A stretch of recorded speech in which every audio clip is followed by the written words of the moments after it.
We often ask life a painful question. Why did this happen to me? And at other times, when things go well, we quietly begin to believe it was all our doing. We grow proud.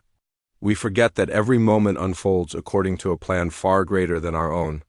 In truth, only time reveals what was truly a blessing and what was simply a lesson in disguise. If you are struggling right now, or if comfort has made you forget how fragile tomorrow can be, then this story is meant for you. Listen closely, not just with your ears but with your heart.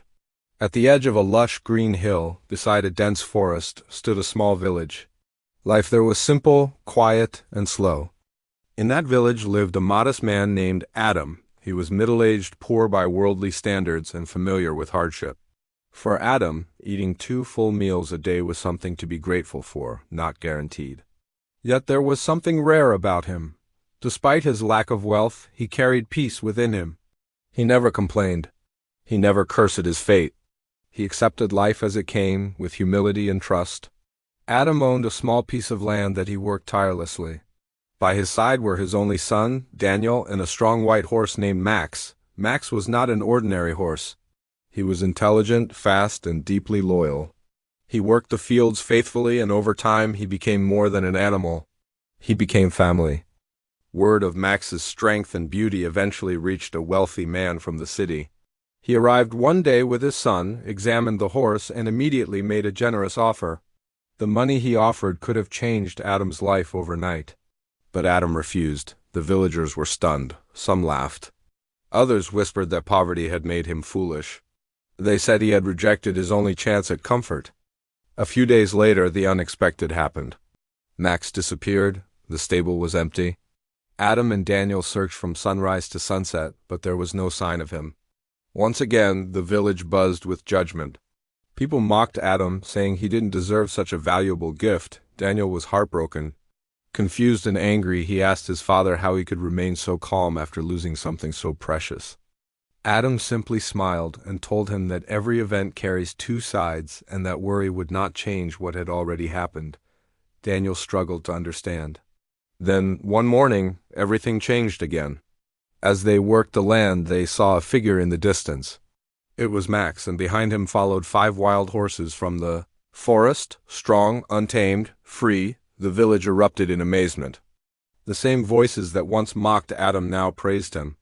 They called him fortunate, blessed, favored by fate. Adam only nodded gently, without pride, without excitement. Daniel began training the wild horses. Day after day he worked with patience and care, but fate was not finished teaching its lesson. One afternoon a horse threw him violently to the ground. His leg was badly broken. Pain filled the house. Fear filled Daniel's heart. The villagers whispered again, blaming the horses, blaming Adam's choices. Daniel, overwhelmed, told his father that this time something truly terrible had happened. Adam's voice remained steady. He reminded his son that no moment alone can define good or bad. Then, just 1 week later, war broke out. The government arrived in the village and took every young man who could walk and fight. Sons were pulled from homes. Mothers cried, fathers stood helpless, but Daniel stayed behind. His injury spared him. Many who left never returned.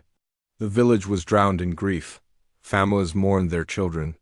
And they came to Adam, tears in their eyes, calling him fortunate once again. Adam sat beside his son and spoke softly. He reminded Daniel of the horse that was lost and returned with more, of the broken leg that brought pain yet saved his life. In that moment, Daniel finally understood. Adam told him that life is not meant to be judged in fragments. Joy and sorrow pass through us like seasons. When good arrives, do not become arrogant. When hardship strikes, do not lose hope. Everything moves according to time, and time reveals truth. The lesson is simple, yet powerful. What feels like loss today may protect you tomorrow. What feels like success today may test you later, so be patient, be grateful. Hold on to faith even when you do not understand the plan. Because whether good or bad, everything passes. And in the end, it all leads us exactly where we are meant to be. If this story spoke to you, take a moment to reflect on it. Share what you learned, and we'll meet again in the next one. Take care.